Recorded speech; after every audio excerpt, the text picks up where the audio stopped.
Welcome to the Gita in Action podcast. My name's Radha.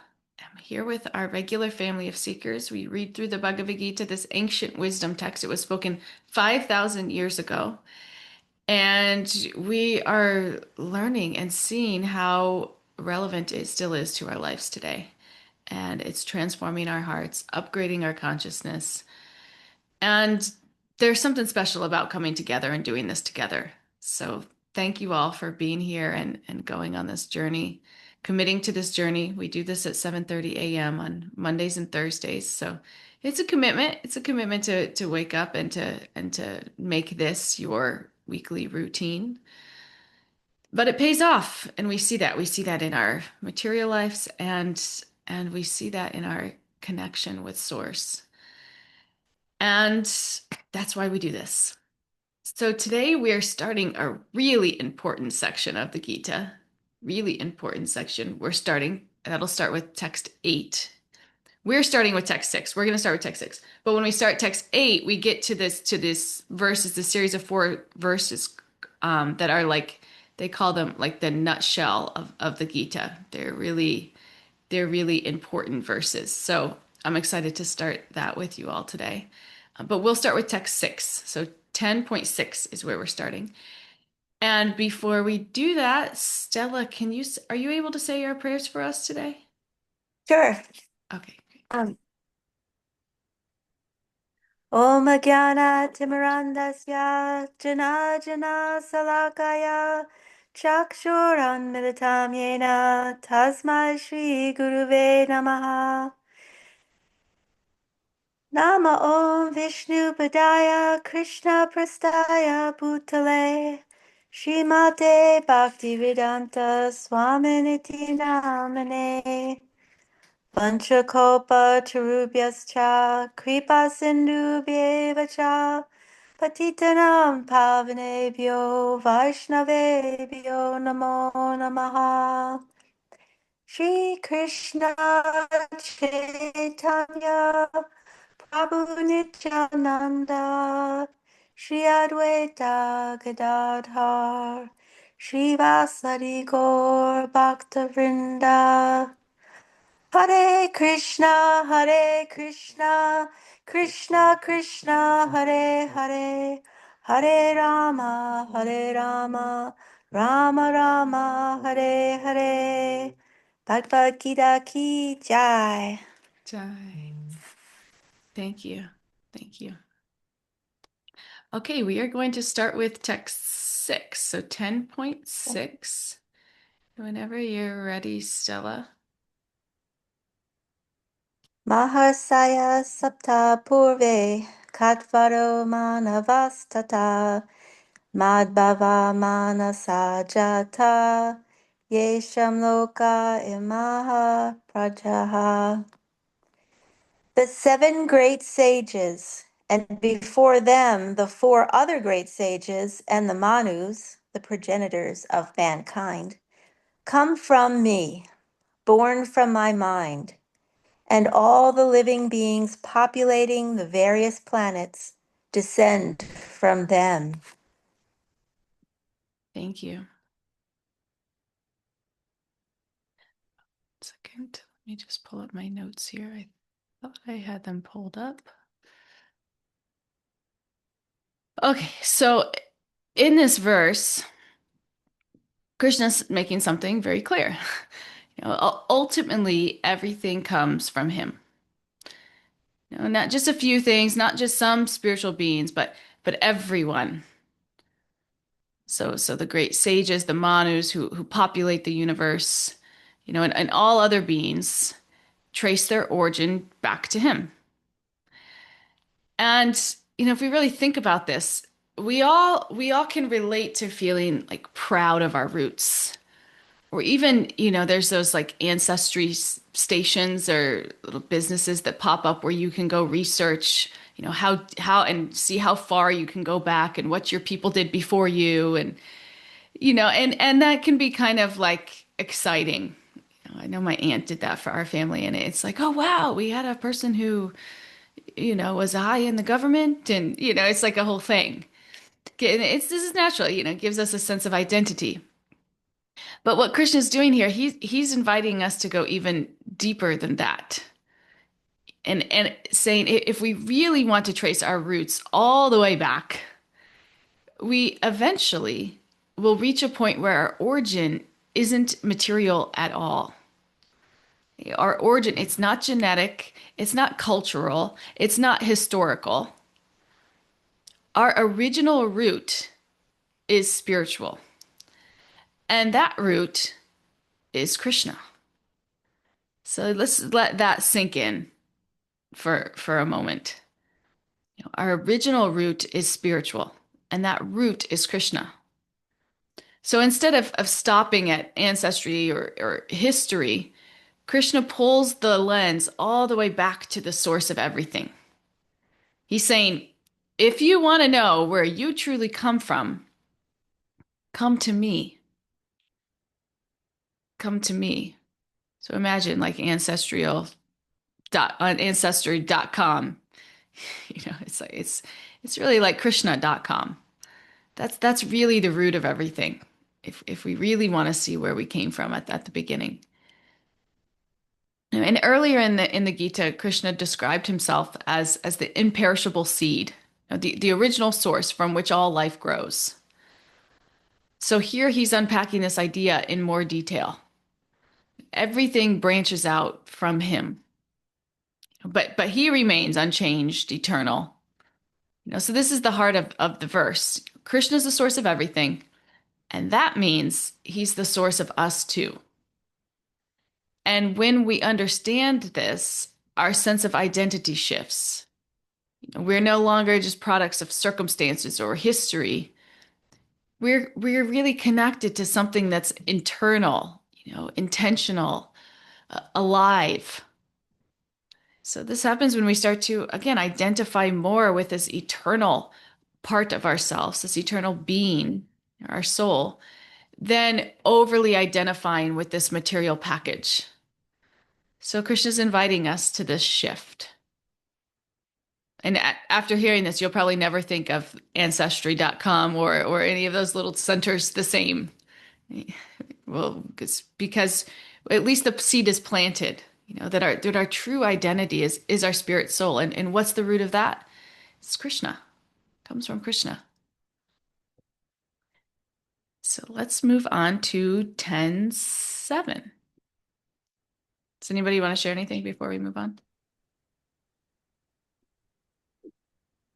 Okay, 10:7. Whenever you're ready, Stella.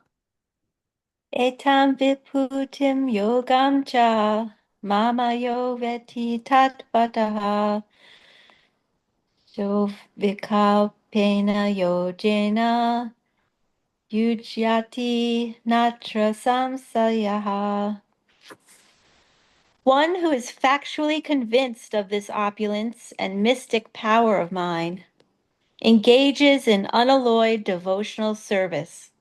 Of this, there is no doubt. Thank you. So in this verse, Krishna says something very strong and reassuring. Okay, he's telling us that when someone truly understands his opulence and mystic power, devotion naturally follows. And this isn't forced devotion or out of obligation. This is unalloyed, wholehearted devotion.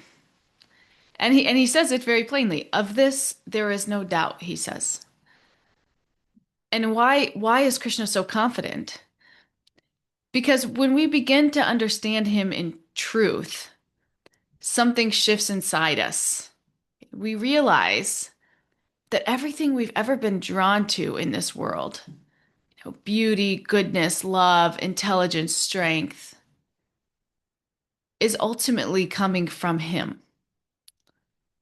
Whatever we're searching for through people, through experiences, through achievements, it's actually a search for Krishna. I had an experience like this yesterday. I was really grateful for my boss.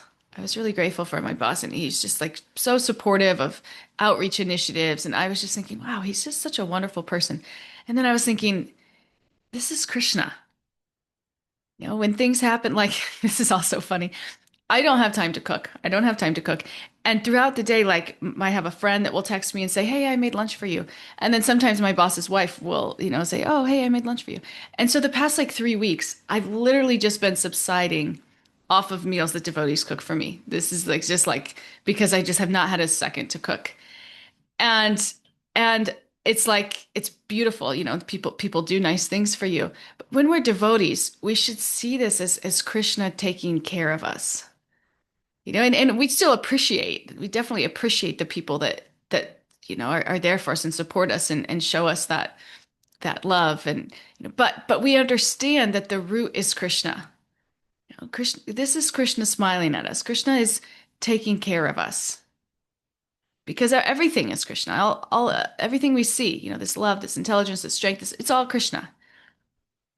And to the degree that we start to see the world like that, and the things that happen to us like that the care that we receive, the love that we receive, we see that it's really from Krishna. That realization in itself brings us closer to Krishna. And then as we grow closer to Krishna, Krishna then shelters us even more. So he's not revealing these truths to impress us. He's revealing them to increase our attraction to him. And that's exactly what we see happen. Every time I, have a sit down to a meal that was just provided for me, that like I was like, oh, I literally had no plan. I was going to bring nuts and apples for lunch, and then I get there and it's just like provided for me. It's wow, Krishna is really taking care of me. I just feel that closeness, and so this is meant to create connection. And when we truly understand that Krishna's the source of everything, that there is no reality separate from him, then surrender it doesn't feel like a loss. It just feels like it's just natural. It's just organic. It's just intelligent. It's a heartful choice that we make because we experience that relationship firsthand. We see how much shelter and connection is available in that relationship. And it's like, yeah, of course I'll surrender my life to you. Why wouldn't I? I mean, you think about all the things that we surrender our lives to just in the name of like trying or wanting something that we can take shelter in or believe in. Things like money, it's like, no, Krishna's everything. Everything that we're experiencing, it's Krishna. You know?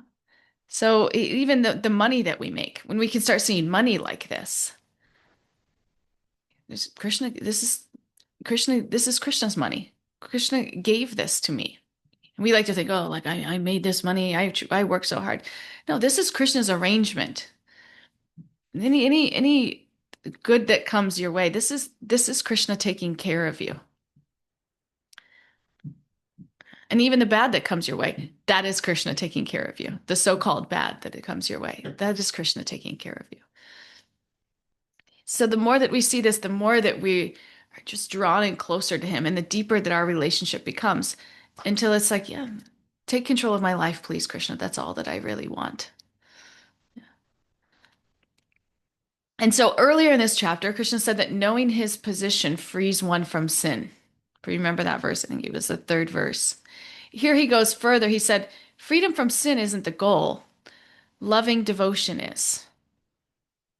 Spontaneous devotion is the real perfection of life. That's the goal. Not just to be freed of sin, just to be freed from sinful reactions and the cycle of birth and death. That's not the goal. The real goal is spontaneous devotion. The real goal is relationship.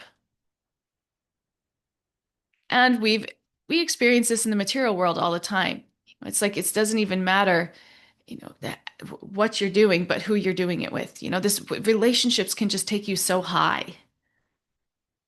But so imagine again, relationship with source, with our creator, with our best friend, with our maintainer.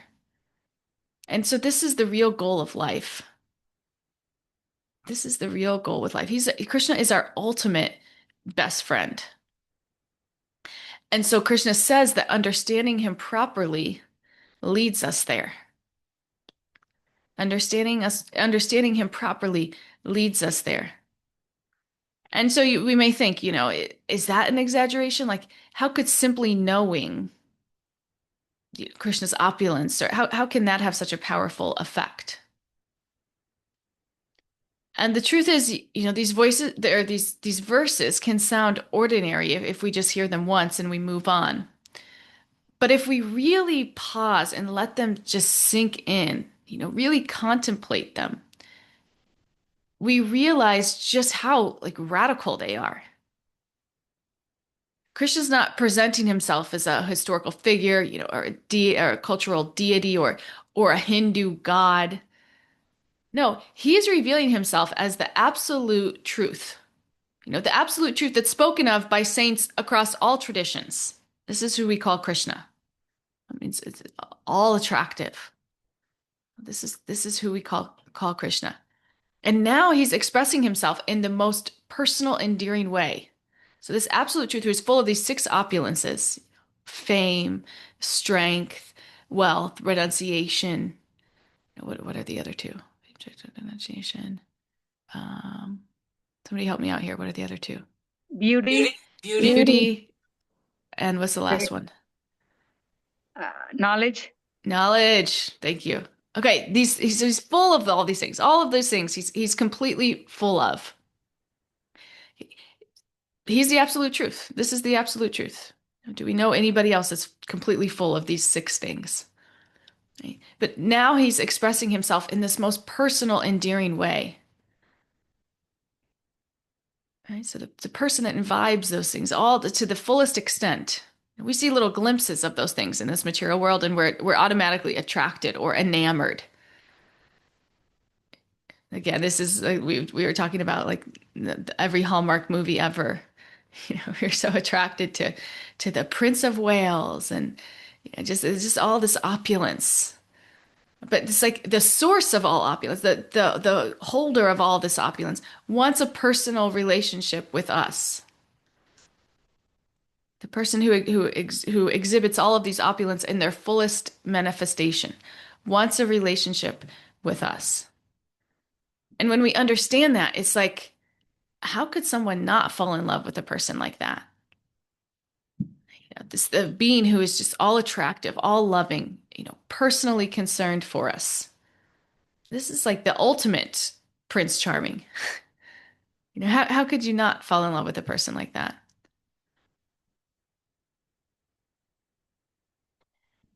And if we find that we're not yet feeling that love, it doesn't mean that we don't understand anything. It just means that our understanding needs to further deepen. We need to just contemplate these truths more. Because this love will grow as understanding grows.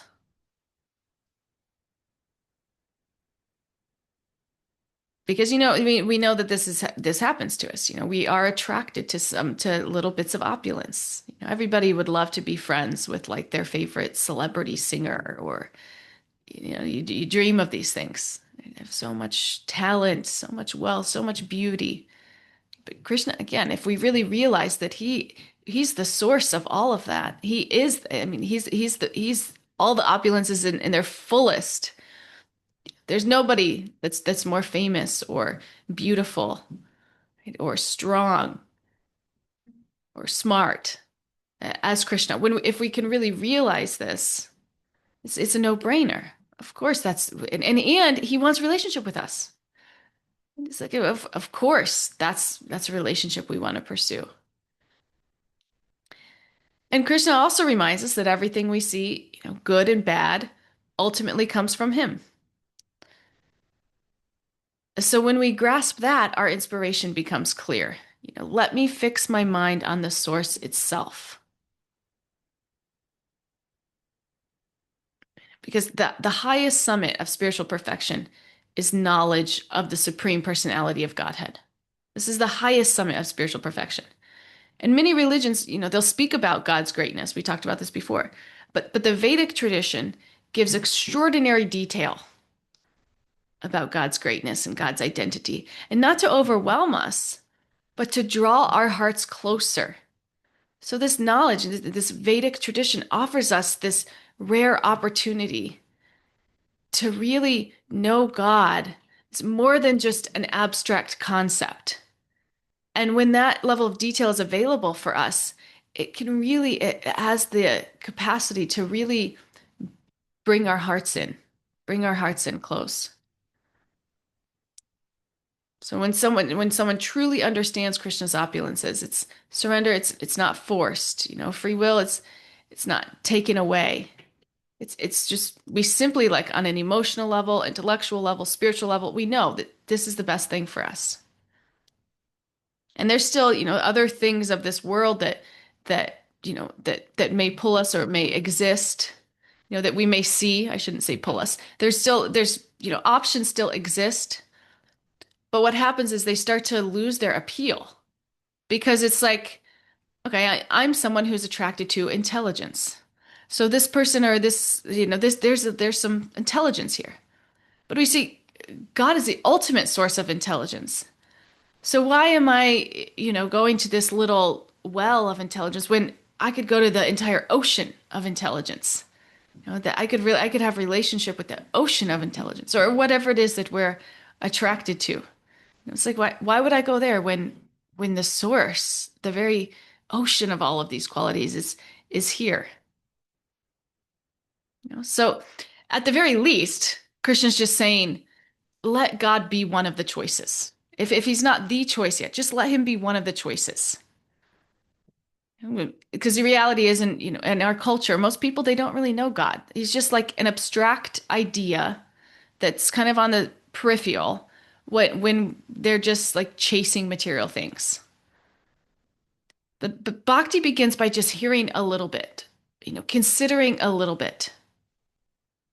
And it doesn't stop at just trying God out. It's what happens is we hear a little bit, we consider a little bit. We start to realize that everything we've already tried has fallen short. And what we haven't tried doesn't really even need to be tried because we tried so many other things, we kind of see the common denominator, know where it's going to end. But this path is tried, it's tested, it's lived by countless souls who have become purified and liberated through this knowledge, through knowing Krishna. So that's why knowledge about Krishna, it's not dry philosophy. It's hearing about how wonderful he is. It naturally increases our devotion.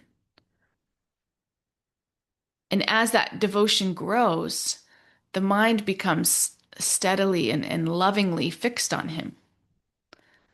And we have to know somebody to fall in love with them. Or it's when we fall in love with just the idea of someone, it's not rooted in very strong conviction. But when we really come to know somebody, this is where we really have this love is born.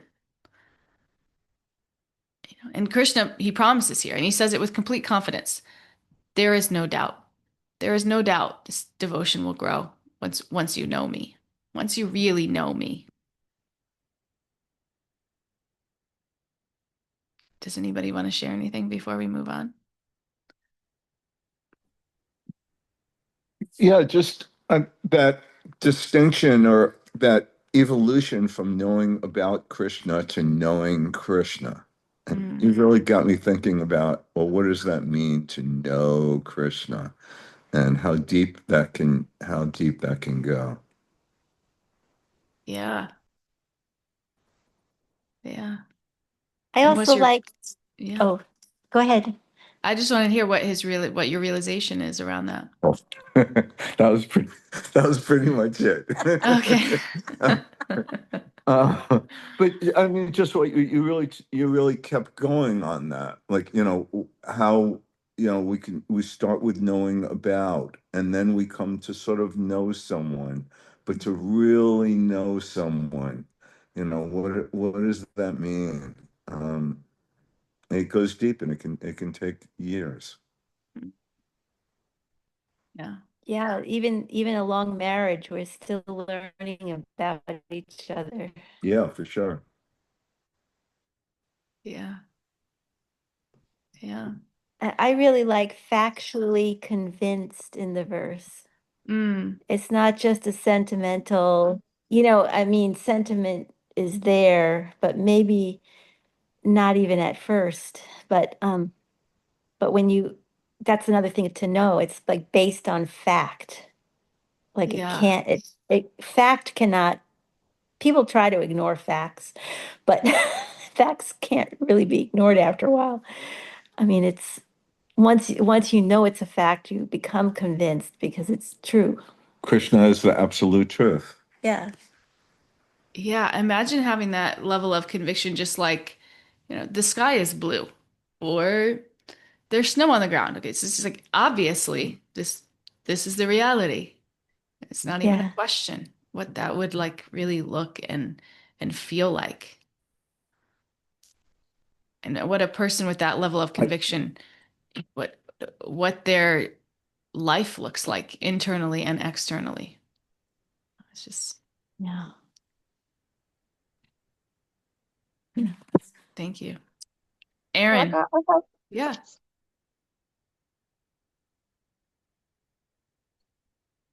Aaron? sorry, I thought somebody else was chiming in. Heidi Bull, I really love what you were saying. Hold on, I'm back now.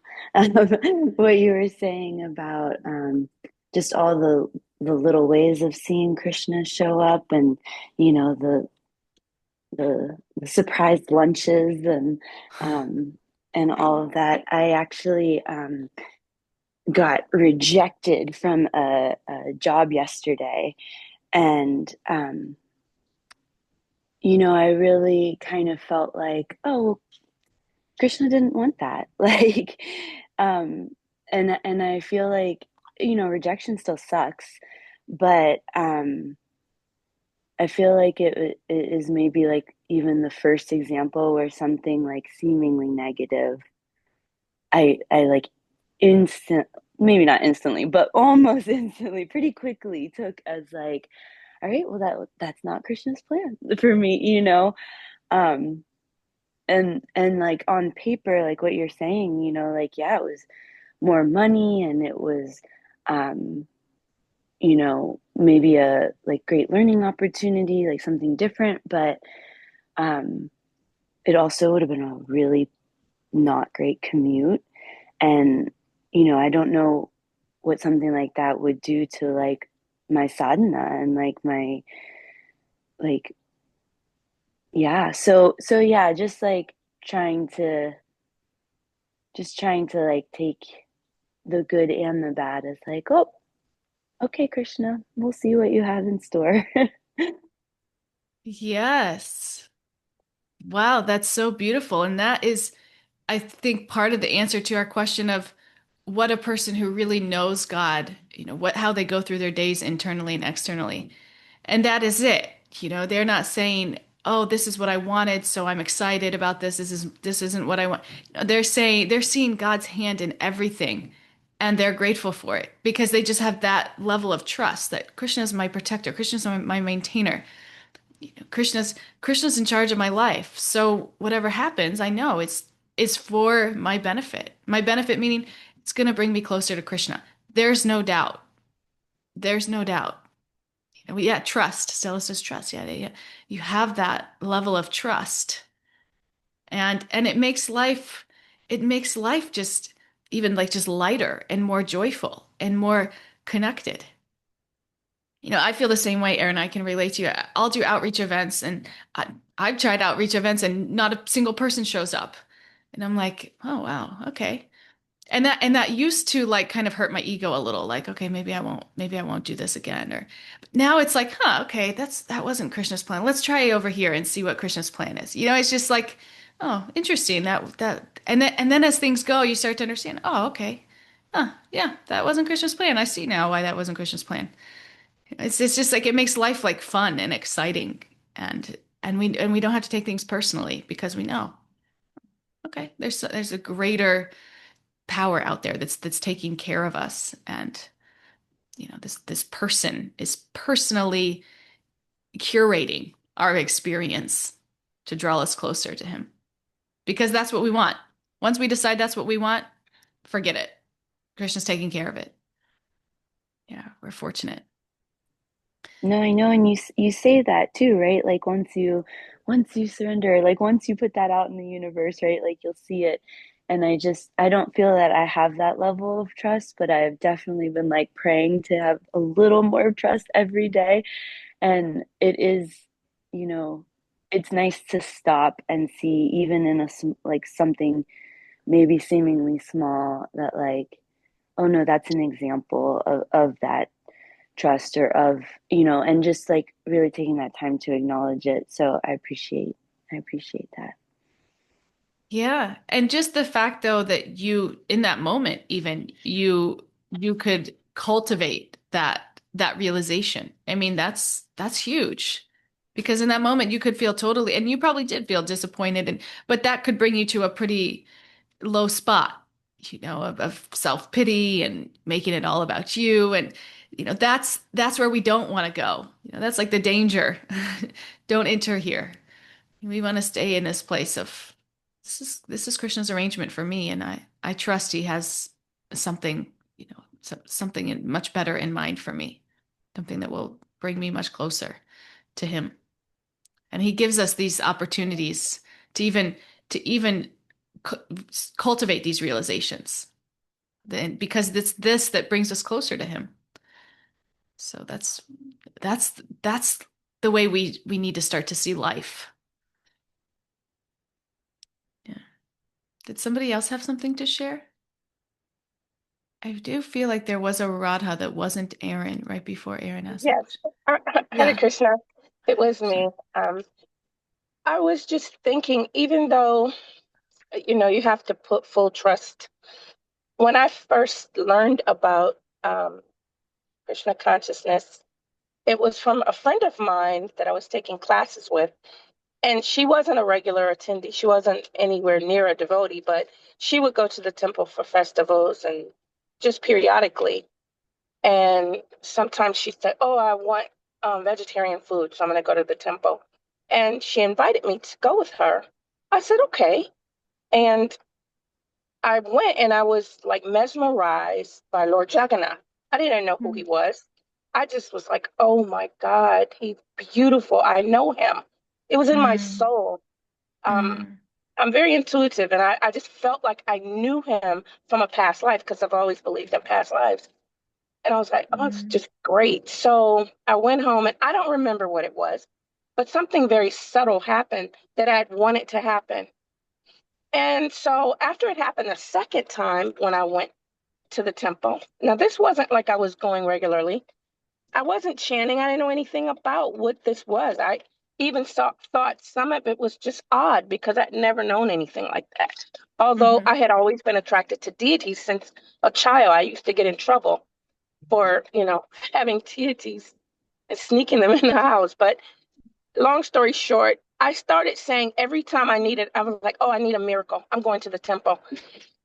What a loving God Krishna is, because Krishna would perform some miracle in my life. It didn't have to be major, it could be something that I've been wanting to get my child to open up to me or whatever it was. I don't know what mm, it was, but it would happen. I was like, okay, I've got to look more into this, because what God is just going to bless me? I'm not worshiping him. I, you mm, know, this, it's got to be something to this. So these feelings that I've had to worship deities must not be wrong. Although I've been told that they were wrong, mm, I've got to look more into this. So starting to practice bhakti, I people in the temple didn't know me. And because I dressed so modestly, they thought that I was a devotee from somewhere, mm, and nobody ever approached me. So my friend mm, wasn't going regularly, but I started going regularly on Sunday. And nobody ever said anything to me but nod and whatever. So one day I asked someone, I said, I heard someone talk about a temple president. Who is that? Excuse me. And he happened to be there that day. mm, So I approached him and I introduced myself. And I said, can you tell me if you can get someone that maybe lives near me to help me understand these practices. And he says, "You're not a devotee." I said, "No." He said, "I've seen you. I just thought you were from another temple." I said, "Not at all. I don't know anything about what this is." So he told me, "Do you know about the chanting?" I said, "Only from what I've learned here." And he gave me, I already had purchased the Bhagavad Gita because I just love religious books. But so he gave me another set of beads and told me to chant for an hour Oh, every wow. day because I'm a meditator. I would always meditate Oh, in the okay. morning at 5 o'clock anyway. So I Yeah. said, okay. At first, I thought, hmm, I thought the other deities would get angry because I was chanting Krishna for an entire hour, and I would only do maybe one round for, Lord Shiva or Ganesh or something. But in time, I learned to put full trust in Lord Krishna because Lord Krishna is the supreme. But at first, I didn't know that. And I said all of that to say bhakti is absolutely a wonderful practice. And once you go into bhakti, you can't come out of it because you just know it, you just feel it. And to piggyback off what you said, and Aaron, it's just Lord Krishna will take care of you once you surrender to him. And surrender is so difficult, but you have to just take baby steps and keep trying and keep trying. Right. So I apologize for the background noise. I am driving, so that's why I didn't know if Erin had her hand up or who was trying to speak because I can't look at my phone. I'm just driving. So Yeah. thank you for that. Wow. Thank you. Thank you for sharing your journey with Thank you. us, Amrita. It's really nice. I really appreciate getting to know you all better through this podcast. And then we see too, we see like, wow, Krishna really takes care of us all. Krishna really takes care of us all. And we're all so connected in this path. So thank you. Thank you for sharing. Should we move on to the last verse we'll talk about today? This is the first of what I was telling you, are called those like nutshell verses. Um, Whenever you're ready, Stella, could you read that for us? Aham sarvasya prabhavo mataha sarvam pravartate iti matva bhajante mam Buddha bhava samanvitaha. I am the source of all spiritual and material worlds. Everything emanates from me. The wise who perfectly know this engage in my devotional service and worship me with all their hearts. Beautiful. Thank you. So this is the start of what you may have heard this term, the Chatur Sloki verses. There's four of them. There's these four essential verses of the Gita, described as the heart of the entire text. And as we move through them, we'll start to see why. But before we do that, I want to kind of set up the context here of where we are. These verses are coming towards the end of Krishna's instructions. So right after this, Arjuna is going to respond with an understanding of everything that Krishna's talked about that feels almost complete. Because at the beginning of the Gita, Arjuna spoke by explaining why he didn't want to fight. Remember that he listed all the reasons he didn't want to fight. And then after that, Krishna responds, and Arjuna's mostly just asking questions. He's looking for clarity. He's asking questions. And then, so here we're going to see a big shift. And this is the only point where in the Gita where Arjuna, he doesn't ask another question, but instead, after these verses, after these four verses, Arjuna's going to paraphrase what he's understood. He's going to reflect Krishna's message back to him. And then right after these verses, Arjuna openly declares Krishna to be the supreme person, the absolute truth, the highest reality. So he's like fully convinced. And in this declaration, it doesn't come out of nowhere. It comes right after these four verses. And Krishna's been building towards this moment very intentionally.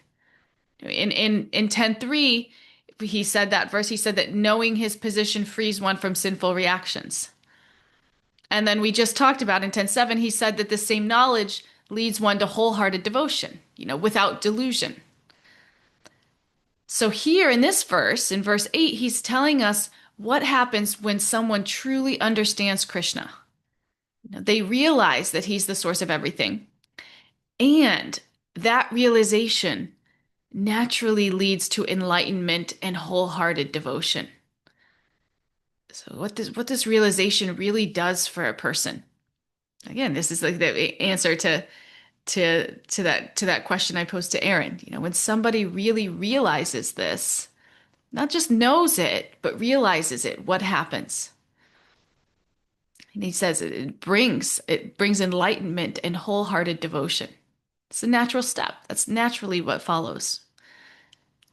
So, and he says that I'm the source of everything, and everything comes from me. And then this might, sound repetitive. It's clarification. He's not just saying I created everything once and I stepped back. He's saying I'm the source, I'm the maintainer, I'm the sustaining force of everything. He's deepening this idea, that everything is continuously coming from him and being held by him. And then we think, how does thinking about Krishna bring illumination? And it's just to like double click on that process a little bit. How does just thinking about Krishna bring illumination? This is because when we think about Krishna, we're not just distracting ourselves or trying to like think positive. Like we're actually connecting to a higher spiritual reality. When we hear about Krishna, when we speak about Krishna, when we chant God's names, we're connecting to a higher spiritual reality. This is scientific. And this process. And what happens is this connection, it changes the way that we see everything else. Because when we're disconnected, life can feel chaotic. Like there's no order, there's no meaning. It's just one problem after another.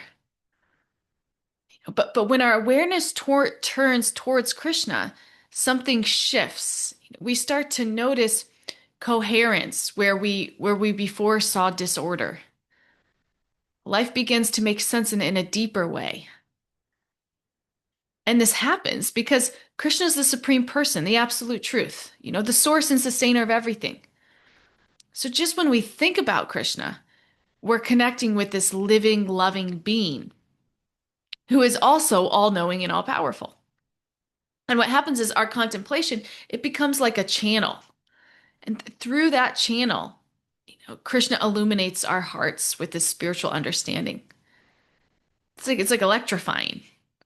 And we get this contact, this association just by thinking about Krishna, or chanting his names, hearing of his pastimes. It becomes a channel that Krishna then illuminates our hearts. And then this inner light helps us rise to rise to higher levels of consciousness. So, and this doesn't happen by escaping life, but it happens by seeing it more clearly. And then, as our consciousness elevates, we become more aware of Krishna's presence and purpose. We don't get rejected from a job and just like crawl into bed for days eating ice cream. Not that that's a terrible thing, because that's a reality of life sometimes for us. But once we start getting a little bit illumined, once Krishna, once we connect with that relationship and Krishna starts to illuminize our hearts, we start to understand, no, this is Krishna. This is Krishna. This isn't me. I don't need to just like wallow in self-pity. This isn't even about me. This is Krishna. This is Krishna's presence and purpose in my life. I'm trusting. He's in control. He's always present. He's guiding. He's blessing. He's empowering me. Even when circumstances feel difficult. Our consciousness gets to that place because of this connection with God. Because we've chosen to associate with God, connect with God. And just that association is a channel that connects us to these higher realms of spiritual reality that then work to elevate our consciousness. And this changes how we experience distress. Again, instead of feeling defeated or, we are confident that these painful situations, they have a benevolent purpose. And so when we continue serving Krishna sincerely, associating with Krishna, this purpose, it gradually reveals itself. We see, I mean, we hear this with Prabhupada all the time. He went through some of the most difficult circumstances. This Prabhupada who came over to give us this knowledge. He came from India when he was 69 years old on a cargo ship. He had heart attacks on the cargo ship. He had no money. It was like the definition of hardship. But because he had this connection with Krishna, Krishna was illuminating his heart. Krishna was guiding him because he had this connection with Krishna. And in that, when these hardships happened to him, yeah, he felt them. He's a person. He felt them. This is difficult. There's stories where he went back to the ship, to the place where he, would board the ship to go back to India, and just sat there and like contemplated it. It's like it's still difficult. But he knew, like at a very deep level, that Krishna was guiding his life, and that these setbacks were part of the journey. And because of that, these setbacks, I mean, the incredible things that he was empowered to do. Whereas if he just let those setbacks defeat him, it's like, well, we all wouldn't be here today discussing this knowledge. So this is what happens when we get that connection, and we start to experience life differently. We're not experiencing it on our terms. Right? We see ourselves as instruments for God. And it's no longer all about us. It's about that connection, nurturing that connection so that we can share it with others. And God empowers us to do that.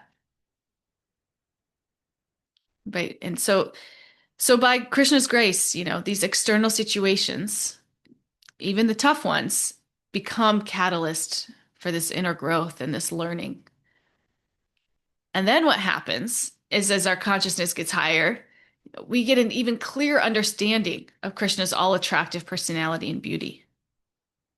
This understanding naturally deepens our devotion. Love grows, trust grows, hope grows. I think about this often because when I first came in, I remember I was not attracted to Krishna book.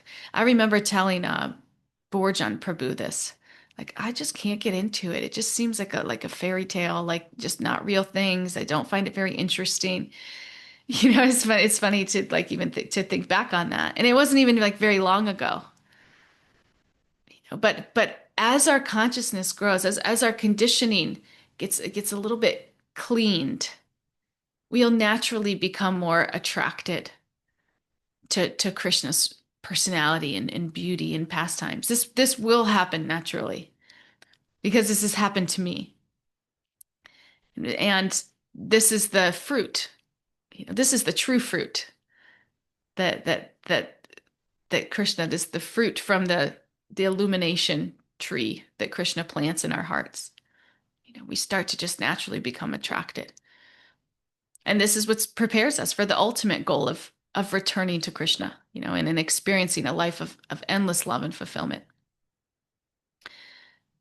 So thinking about Krishna doesn't just offer comfort in this world. That was the whole journey that we went through. That was a whole journey, and that was a journey of relationship. It's not a journey of just comfort in this world. It brings this meaningful transformation now, and this incomparable spiritual reward beyond this life. Stella, did you have something to share? Yeah, and when you're factually convinced and you start living this, and you mentioned before, you naturally want to share it with people. It's actually not, you're sharing it just by being convinced. Because when you're attracted to the source of Krishna, and it just fills your whole life, and like everything you look at, every person you see is connected to him, people become attracted to you Mm, because that it shines out. And mm, like you don't even have to say, oh, did you hear about Krishna? Like, right. And people just like are like, what is it about you? Like we've heard that before. I I'll embarrass her and say I'm married to the living proof of this. Oh, It's really true. And I mean, people everywhere are just so attracted to Shraddhanjali. And it's because she's just exuding this love of Krishna. It's amazing. And they often like, what is your secret? You know, what is it? yeah. I take no credit for that. I don't, it's a mystery to me.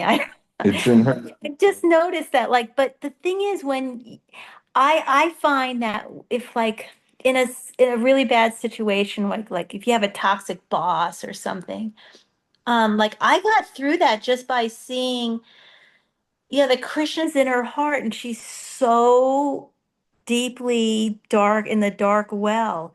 And but when you know about Krishna, you just, I don't know, like she actually ended up hating me intensely because I would always look at her with like, oh, she's a child, like she's Krishna loves her, you know? Mm, And it allowed, and of course you got to stay away from snakes or they'll bite you, um, but it's just something about being connected to Krishna, just even when it's the most evil person, you just see them as like really sad, disconnected, but and yet somewhere in there, Krishna loves them. And when you know mm, about Krishna's love, it allows you to, I don't know, it's just a more peaceful life.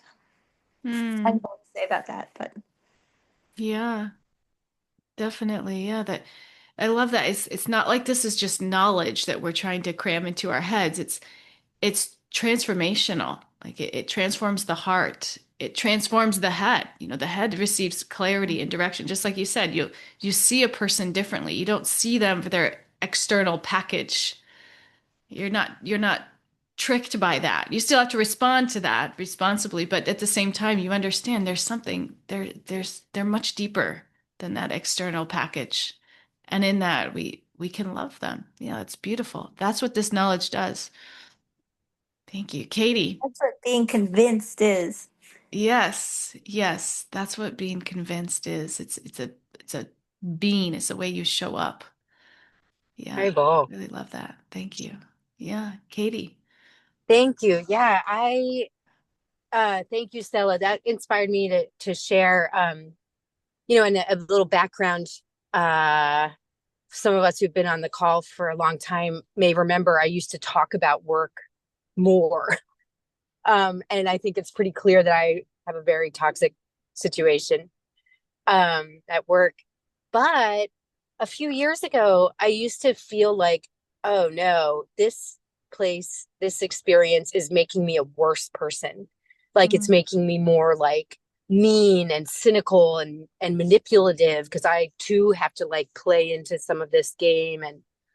And then more recently, I realized, and I was so grateful that I feel like actually now with you guys' help and with getting closer and closer with Krishna, and I feel like it's making me a better person.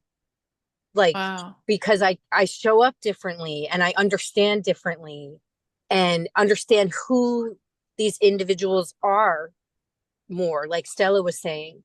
And that was just recently, and it was really really nice and comforting, and yeah, so it just made me think to share it at this time. Yeah, thank you.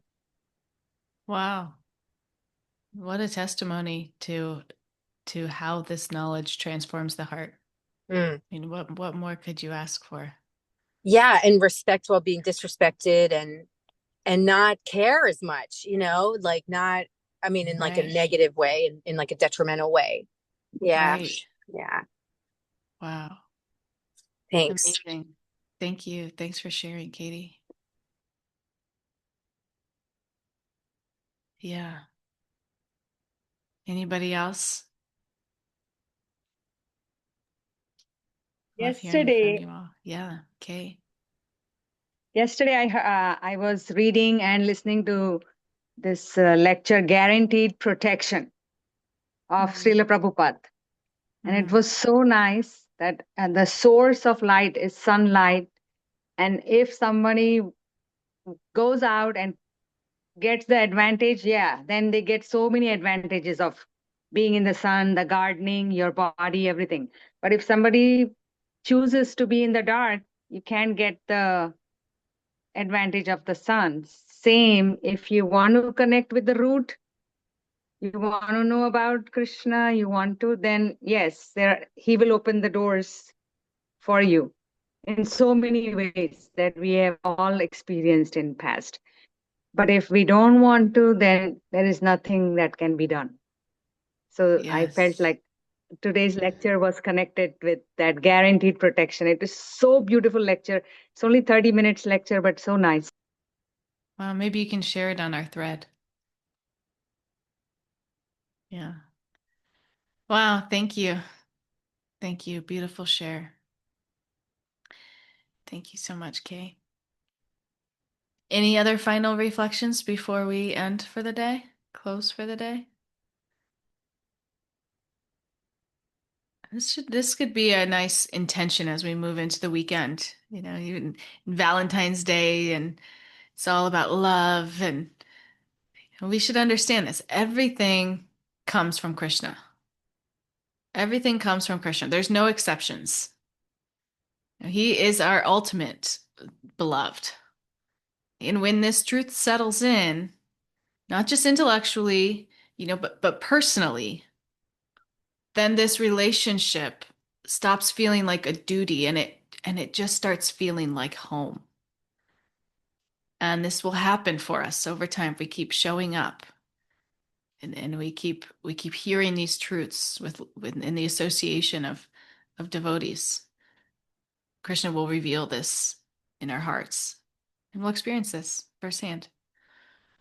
All we want to do is love Krishna. Yeah. Thank you. Thank you all.